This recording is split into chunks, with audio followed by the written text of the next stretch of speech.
নমস্কার বন্ধুরা, তোমরা সকলে কেমন আছো? সোমা লাইফস্টাইল চ্যানেলে একটা স্বাগত জানিয়ে একটা নতুন ব্লগে নেমে গেলাম। সেই প্রতিদিনের মতনই ছাদে কাপড় চোপড় মেলা, এইসবই কাজ গো। তাই দেখো, ছাদে চলে এসেছি কাপড় চোপড় মেলতে। আর একটু অন্ধকার অন্ধকারই লাগছে, ভয়ও লাগে, কিছু করার নেই, কারণ কাপড় চোপড় আমি মেলবই। কারণ কি বলতো, ছাদে মেলে দিলে না একটু সুবিধা পাই, একটু ব্যালকনিটাও ফাঁকা থাকে। আর ছাদে কী বলতো, তাড়াতাড়ি হাওয়াতে শুকিয়ে যায়। আর সকাল সকাল গিয়ে মেলে দিই ছাদের মধ্যে। আর দেখো কাপড় চোপড়গুলো সব মেলছি ছাদে, দেখতেই পাচ্ছ। আকাশটাও দেখো কেমন, বাবারে মনে হচ্ছে সাত সমুদ্র। হ্যাঁ, কি বলবো, মানে এমনই লাগছে। দেখো দেখো কেমনই কেমনই আকাশে মেঘ, এদিকে দেখেছো তো। কিন্তু আমি সাহস করে মেলে দিচ্ছি, কারণ এখন তো রোদ বৃষ্টি দুটোই লেগে আছে। সে দৌড়াতে দৌড়াতে ছাদে যেতে হয়, বৃষ্টি পড়লে কিছু করার নেই। কিন্তু মেলে দিলাম, এই দেখো শুধু আমিই মেলেছি গো সকালবেলায়। আর গাছগুলো দেখো কত সুন্দর ফুলগুলো ফুটেছে। আরে দেখো নিচে চলে এসেছি, নিচে এসে প্রতিদিনের মতন চা করে নিয়েছি। আজকে কিন্তু তিনজনার চা হচ্ছে, তিনজনাই কিন্তু লাল চা। একটু খুশি, আর তোমাদের দাদাভাই একটু বেড়াবে একসঙ্গে ওরা, সেই জন্যই চা করছি। আর চিনি খুব কম দিই, তোমাদের দাদাভাই তো খায় না, আর খুশি আর আমি একটু একটু চিনি খাই। জানো তো, শুধুমাত্র কিছুটা বুদ্ধি আর গুণ ছিল বলেই এখনও আনন্দের সঙ্গে সংসারটা করে চলছি। রূপ দিয়ে কিন্তু কখনো সংসার করা হয় না। কেন বলছি বলো তো, এই যে চালাকি, চিনি কিন্তু আমি একটুখানি দিচ্ছি বুদ্ধি করে উপর থেকে। কারণ ভাবো, আমরা তো সবাই চিনি খায় না বাড়িতে, তোমাদের দাদাভাই খায় না, আমিও খুব কম খাই। খুশি একটু খেতে চাই, কিন্তু ওই কম কম করে চিনিটা করে দিই। এদিকে বাবু বুদ্ধি খাটিয়ে দিচ্ছি, তাহলে চিনিটা উপর দিয়ে দিলে হয়ে যাবে, ওর মুখটাও খাওয়া হয়ে যাবে, মিষ্টিও থাকবে, আর হয়েও যাবে। আরে দেখো আমি কথাও বলছি, ওদিকেও রেডি হচ্ছে, নিচে যাবে গাড়িটা বার করতে। আরে দেখো, খুশি আজকে শাড়ি টাড়ি পরে নিয়েছে, খুশি যাচ্ছে একটা কাজে। আগে কাজটা হোক, তারপরে তোমাদেরকে বলবো আমি, কারণ এখন বলাটা ঠিক হবে না। যদি সাকসেস পাই তারপরেই বলবো। আর একটু মাতা মারিয়ার কাছে প্রণাম করে নিচ্ছে। আমি বলছি তোর ভিডিও তুলবো, ও খুব রেগে যায় জানো তো, ভিডিও তুলতে একদম চাই না। জোর জবস্তি এইসবগুলো আমি জোর জবস্তি তুলেছি। মানে কি বলবো, আরে বাবা একটু তুলতে কি আছে বলো তো, সবাই দেখতে চায় আমার মেয়েটাকে। তো যারা চেনে তারা চেনে, কিন্তু যারা চেনে না তারা তো বাবু সবাই দেখতে চায় তোমার মেয়েকে দেখবো। তাই এই দেখো, কে বলবে ফার্স্ট ইয়ারের মেয়ে, বলবে একটা টিচার চলে যাচ্ছে। তা যাই হোক, এই দেখো, ও কোনোদিন ঘড়ি পরে না, আজকে বললো ঘড়ি পরবো। তো আমার ঘড়িটা আমি বার করে রেখেছিলাম, নিয়ে যেতে ভুলে গেছে, পড়তেই ভুলে গেছে। আবার দৌড়াতে দৌড়াতে এই দেখো ঘড়ি নিয়ে ছুটছি। আমি বললাম ঘড়িটাও পরে যায়, শাড়ির সঙ্গে দেখতে ভালো লাগবে। বলো তো কত স্মার্ট লাগে না? আমি তো ঘড়ি ছাড়া এক সময়ই চলতে পারবো না। আমার ঘড়ি না হলে আমার হয় না গো। সবসময় আমার হাতে একটা ঘড়ি লাগাতে, দেখো রেগেও যাচ্ছে জানো তো, পড়তেও পারছে না। আমাকে বলছে মাম্মি লাগিয়ে দাও না গো, তাড়াতাড়ি যাবো আমি। ওই দেখো কি করবো, বাপরে বাপ, মেয়ের রাত খিচানিতে ভয় চোটে ফোনটা অফ করে রেখে দিয়েছিলাম। আচ্ছা ও চলে গেল, দরজা টরজা বন্ধ করে, এখনও কিচ্ছু করিনি গো। রান্নাঘরের অবস্থা দেখো, শুধুই চা করা হয়েছে। ওই যে বললাম না, কি করব, মানে মানে সংসারে কী বলতো, একটু বুদ্ধি করতে করেই চলতে হয়, গুণ আর বুদ্ধি না ভীষণ দরকার। ওরা গেল তারপরেই করছি, কারণ ওদের সঙ্গে তো লেগে থাকতে হবে। ছোটো থেকেই গো, আমার মেয়ে যতক্ষণ স্কুলে না যেত মেয়ের সঙ্গে লেগে থাকতাম, যতক্ষণ তারপরে বড় হয়ে যখন তারপরে ফার্স্ট 11-12 যখন যেত তখনও তাই। মানে ও যতক্ষণ না যায় আমার কাজগুলো শেষ করি না আমি। মানে যতটুকু পারি ওদেরকে করে দিই, তারপরে গিয়ে ওদের সঙ্গেই থাকি, নাহলে এই দাও সেই দাও অনেক। আজকেও সেই তাই। তাই দেখো চাল বার করে নিচ্ছি, চাল টালগুলো ধুয়ে নিচ্ছি, আর চাল ধোয়ার জলটাও আমি আবার রেখে দিই। ওই দেখো ওই দিক থেকে আবার বার করছি কড়াইটাকে, কারণ আমি চাল ধোয়ার জলটা প্রতিদিনই গাছে দিই, তোমরা তো জানোই। তাই চাল ধোয়ার জল বার করার মানে রাখার জন্য দেখো কড়াইটা রেখে দিয়েছি। আর 2-3 বার করে ভালো করে কচলিয়ে কচলিয়ে চালটাকে ভালো করে ধুয়ে নিই, আর কড়াইয়ের মধ্যে আমি রেখে দিই জানো তো জলটা। ওই জলটা গাছে দিই বলেই কিন্তু আমার গাছগুলো কিন্তু এতটাই সবুজ আর সতেজ, তোমরা তো দেখেছো। দেখো আমার ছাদে কিন্তু বৃষ্টির জলও পায় না আমার গাছ, আর আমার ব্যালকনিতে একটুও বৃষ্টি আসে না। জাস্ট এই দেখো চাল ধোয়া জল দিবে, সবার বাড়ি দেখবে গাছগুলো সবুজ আর সতেজ। তা যাই হোক, দেখো তোমাদের সঙ্গে কথা বলতে বলতে আমি ভুলেই যাব আমার এক বন্ধু বা বান্ধবীর কমেন্টটা পড়তে। তা আমি কিন্তু এবার কমেন্ট পড়তে চলে যাচ্ছি, এদিকে আমি ভাতটাও চাপিয়ে দিলাম। আর কি তাড়াহুড়ো যে করছি তোমাদের কি বলবো, যে কমেন্টটা পড়তে চলে যায়। তাই সেই বান্ধবীর কিন্তু নামটা একবার তোমাদের সামনে বলে দিই, বা তার চ্যানেলের নামটা কিন্তু আমি বলে দিই। তার চ্যানেলের নাম হচ্ছে Mita kitchen and lifestyle blog. আর সাবস্ক্রাইব আছে 676, আর মাত্র ভিডিও দিয়েছে 166। এত সুন্দর না চ্যানেল, তোমরা সবাই কিন্তু একবার করে ভিজিট করো। খুব ভালো চ্যানেল গো, সববারই ভালো লাগবে। তা যাই হোক বন্ধু, ভিডিওতে কি লিখেছে সেটাও তোমাদের সামনে পড়ে শুনিয়ে দিই। ভিডিও খুব ভালো লাগলো দিদি ভাই, ঠিক বলেছ। ছেলেকে অনেক পরিবারের প্রায়োরিটি দেয়, মেয়েকে দেয় না, কিন্তু মেয়ে ছেলে থেকে অনেক বেটার আমি মনে করি। সুব্রত সখী দিদিভাই পরিবারটি সকলের পাশে থাকে।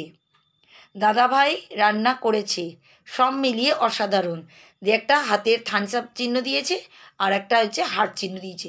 সত্যি গো বান্ধবী, তুমি কিন্তু আমার কিন্তু মনের কথাটা তুমি একদম সবার সামনে তুলে ধরেছো। সবাই খুব সুন্দর সুন্দর কমেন্ট করেছো, কিন্তু তোমারটা সামনে পড়ে গেল, আর তোমারটা হলো আজকে পড়েই শোনাই সবাইকে। সত্যি গো, অনেক বাড়িতেই আছে গো, ছেলেদেরকে বেশি প্রায়োরিটি দেয়, মেয়েদেরকে একদমই দেয় না। আমিও তোমার সঙ্গে একমত। আমি কিন্তু আমার আজকে মেয়ে হয়েছে বলে এটা নয়, আমার বাড়িতে কিন্তু আমার শ্বশুরবাড়িতে আমার এরা 3 ভাই কিন্তু আমাকে বেশি ভালোবাসতো। আমি বৌমা হলেও আমার শাশুড়ি মা আমাকে খুব ভালোবাসতেন। আর আমার মেয়ে হওয়াতে খুবই আনন্দিত, তোমাদের কি বলবো। যে মেয়ে হয়েছে যখন বাড়িতে যে কি আনন্দ, যে তোমাদের কি বলবো। অনেক বাড়িতে চাই ছেলেদের ছেলে সন্তানই চাই, কিন্তু আমার বাড়িতে না খুব আনন্দ হয়েছিল। আর আমার বাবার বাড়িতেও আমরা কিন্তু 2 বোন। আমার বাবা বা আমার ঠাকমা কোনোদিনও আমার মাকে কোনো রকম খারাপ কথা বলেনি যে মেয়ে হয়েছে তাই।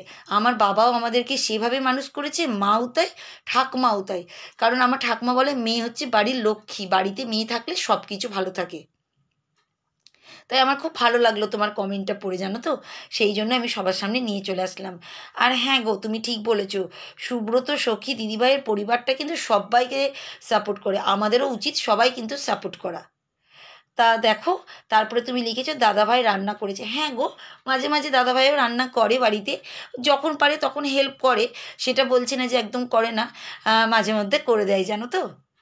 আর তা তুমি কিন্তু একটা হার্ট দিয়েছো, একটা হ্যান্ডশেকের ছবি দিয়েছো, থ্যাংক ইউ তোমাকে গো, অনেক অনেক ধন্যবাদ এত সুন্দর কমেন্ট দেওয়ার জন্য। আর আমি কিন্তু তোমাকে প্রতিদিনই সাপোর্ট করছি, তুমি জানোই। আর আজকে কিন্তু দেখো, আমি কিন্তু তোমার কমেন্টটাই তুলে ধরলাম সবার সামনে। তা তোমায় কিন্তু অনেক অনেক ধন্যবাদ, তুমি আমার চ্যানেলে এসে এত সুন্দর কমেন্ট করেছো তার জন্য। আচ্ছা, আরেকজনও কমেন্ট করেছে, আমি তার নাম বলছি না, আমি শর্টে বলে দিচ্ছি। সে লিখেছে, আচ্ছা দিদিভাই তুমি বলো তো, তোমার রান্নার টেস্ট বেশি না দাদার রান্নার টেস্ট বেশি? হ্যাঁ, তা তোমার কথাটাও আমি মনে রেখেছি, তা ভালো এই ফাঁকে বলেই দিই। আসল কথা কি বলো তো, নিজের রান্না করে করে না আর খেতে ইচ্ছা করে না। তখন মনে হয় যদি কেউ করে দেয় না একটু, তার রান্নাটাই বেশি টেস্ট। তা আমার দিক দিয়ে আমার মনে হয় যে তোমাদের দাদাভাইয়ের রান্নাটাই বেশি টেস্ট লাগে, বেশি বেটার লাগে। আর আমি তো প্রতিদিনের করি ভাবো, প্রতিদিন প্রত্যেক রান্নায় আমি থাকছি। সেই জন্য নিজেকে মাহাত্ম্য আর কী করে দিব বলো যে আমি খুব বেটার রান্না করি। আমার মেয়ে বলে যে মাম্মি যেখানেই খায় বাড়ির রান্না ছাড়া কোনো জায়গায় নেই। তা সেই জন্য আমি ভাবি যে আমাদের রান্না যাই করি আমরা, ভাবো তোমাদের দাদাভাই বা আমি, সেটাই বেটার আমাদের ফ্যামিলির জন্য। কেন বলো তো, দেখবে বাড়িতে সবার, তুমি বললে তোমার না, দেখবে থালা দেখবে সবসময়, আমি তো তাই দেখি, থালা পরিষ্কার মানেই তার মানে আমার রান্নায় টেস্ট হয়েছে। আমি একদিনও কাউকে জিজ্ঞাসা করি না যে কেমন হয়েছে, আমি থালাটা শুধু দেখি ঠিকঠাক আছে, খেয়েছি কিনা। দেখবে যখন থালা অপরিষ্কার মানে বুঝবে যে রান্নার সেরকম টেস্টটা কিন্তু আজকে হয়নি। আমি কিন্তু বুঝতে পেরে যাই, জানো তো, একদম আমি কিন্তু বুঝতে পারি। দেখো সংসার করতে করতে কিন্তু অনেকটাই বলে না, বুদ্ধি আর গুণ দুটোই চলে এসছে। এই দেখো বুদ্ধি কিন্তু এটাই, আগে বুঝতাম না, জানো তো, আগে ভাবতাম যে জিজ্ঞাসা করাটা উচিত রান্না বান্না, তা চিন্তা করি কেনই বা জিজ্ঞাসা করবো, থালাটাই আমি মেনটেন করি, থালাটাই দেখি। তো এইগুলোই, এই দেখো ঝিমঝিম করে বৃষ্টি শুরু হয়ে গেছে। কি বলবো, বললাম না কখনো যে বৃষ্টি কখনো রোদ, আমি সেই দৌড়াচ্ছি ছাদে রান্না করতে করতে, ওইদিকে কড়াইটাকে ঢেকে পালিয়ে এসেছি। কি বলবো বাবা, এই দেখো অন্ধকার কালো মেঘ, সবই বেশিরভাগ শুকিয়ে গেছে, ওই কিছু কাপড় ছিল। এই দেখো, দেখেছো আকাশ বাতাস কেমন, খুব কষ্ট, জানো তো, ছাদে কাপড় মেলে এই একটা ঝামেলা থেকে যায়, যে ছাদে কাপড় মেলতে হবে তুলতে হবে, এটা এই একটাই প্যান একটু ভিজা ছিল, এটা তাছাড়া সব শুকিয়ে গেছে। আর এই দেখো তোমাদের আর রান্নাটা দেখাতে পারিনি, লাস্টটুকুটা কষিয়ে টষিয়ে বসিয়ে দিয়েছিলাম। আর এই দেখো ডিম দিয়ে পোচ করে ডিম দিয়ে এত সুন্দর হয়েছিল না, দারুণ গো, খুবই সুন্দর। আর কি বলতো, সব রান্না তোমাদের কাছে তুলে ধরে না, একটা করে এখন রান্না দেখাচ্ছি, কারণ রান্না দেখালে আর অন্য কিছু ভিডিও দেখাতে পারি না গো, সেই জন্যই। আরে দেখো আজকে কিন্তু লাক্কি বাম্বু গাছটা একটু জল দিচ্ছে, আসল কথা অন্ধকার অন্ধকার ঘর তো, সেই জন্য এরকম গাছটাকে কিন্তু সবুজ আর সতেজ মনে হচ্ছে না। আসল কথা কি বলো তো, আসল কথা আকাশটা পরিষ্কার থাকলে না, দেখো বাইরে দেখেছো কত সবুজ আর সতেজ গাছগুলো। এই দেখো সেই চাল ধোয়া জল যেটা রেখেছিলাম সেটাই কিন্তু দিয়ে দিচ্ছি। আর প্রতিদিন চাল ধোয়া জল একটু করে দিই, প্রতিদিন সব গাছে একটু, ওইটুকু যেটুকু জল হয় সেটাই কিন্তু আমার গাছগুলো সবুজ আর সতেজ। তা দেখো প্রত্যেকটা গাছকে আমি কিন্তু দিয়ে দিচ্ছি একটু একটু, বেশি বেশি কিন্তু আমি দিই না, কারণ বেশি বেশি দিলে গাছ তো ভাবো রোদ রোদ তো পড়ছে, কিন্তু বর্ষাকাল তো, সেই জন্য। তো যাই হোক দেখো, এই দেখো চলে এসেছি এই দিকে আমি এখন সোপাটা পরিষ্কার করতে। তোমাদের আগেই বললাম যে রূপ দিয়ে কখনো সংসারে কিছু হয় না, একটু গুণ দরকার পড়ে আর একটু বুদ্ধিও দরকার পড়ে। আর দেখো আমি চেষ্টা করেই যাচ্ছি যে একটু বুদ্ধি দিয়েই সংসারটা চালানোর জন্য। আর এই দেখো সবটা আমি সোপাটা কিন্তু সুন্দর করে পরিষ্কার করে নিলাম। এমনি পরিষ্কারই থাকে, সকালবেলা ঘুম থেকে উঠে তো একবার করি, আবার জানো তো আমার দুবার তিনবার করে প্রত্যেক জিনিসকে পরিষ্কার করে রাখার জন্য আমার মানে ইচ্ছাটা লাগে, আমার মানে নিজের কাছে পজিটিভ লাগে, নাহলে কি বলো তো একদম ভালো লাগে না। সব শোকেস এইগুলো তো মোছা হয়ে গেছে। আর সোফারে দেখো এইটা কিন্তু সোফা কাম বেড, এটার ভিতরে আমরা সেই একদিন তোমাদের দেখিয়েছিলাম অনেক জুতো আছে জানো তো, এখানে জামা প্যান্ট রাখি না, ওই জুতোগুলো অনেক জুতো আছে, তো বাইরে কিছুটা জুতো রাখি চলাচলের জন্য, আর যেগুলো ভালো ভালো সেগুলো ভিতরে রাখি। এই দেখো আবার বৃষ্টি শুরু, তখন তো বৃষ্টি হয়ে ছেড়ে গেছিলো, এখন কিন্তু দেখো তুল বৃষ্টি আবার শুরু হয়ে গেছে। এত যে বৃষ্টি তোমাদের কি বলবো, এবছর অতিরিক্ত বৃষ্টি, সব জায়গায় তো একদম মানে ভয় লাগছে গো, পাহাড়ের দিকে তো দেখছি ভয়ানক। আর বৃষ্টি তোমাদের ভালো করে দেখাতেই পাচ্ছি না, কিন্তু ভালোই বৃষ্টি। এই দেখো সামনে বাড়ি, ওরা কিছুই জানে না গো বৃষ্টি হয়েছে, কি করে জানবে বলো ঘরে, সবসময় তো মেঘ অন্ধকার মতন এখন থাকছে আকাশ বাতাস, সেই জন্য বুঝতেই পারিনি, সব জামা কাপড় বেচারাদের ভিজে গেল। আমি ভাগ্যিস তখন তুলে নিয়ে চলে এসেছি, তারপরে প্রচুর রোদ হয়েছিল জানো তো, তা তখন আমি ভাবলাম যে কী কেন তুলে আনলাম, কিন্তু দেখো বেঁচে গেছি। এই দেখো সব এদের ভিজে গেল গো কাপড় জামা, ডেকেও তুলতে পারবো না কারণ দুপুরের দিকেই হচ্ছে, সেই জন্য। জানেই না তো বেচারারা, কি করে জানবে যে এরকম বৃষ্টি হচ্ছে। তা আমার ভিডিও কেমন লাগে তোমরা কিন্তু কমেন্ট করো।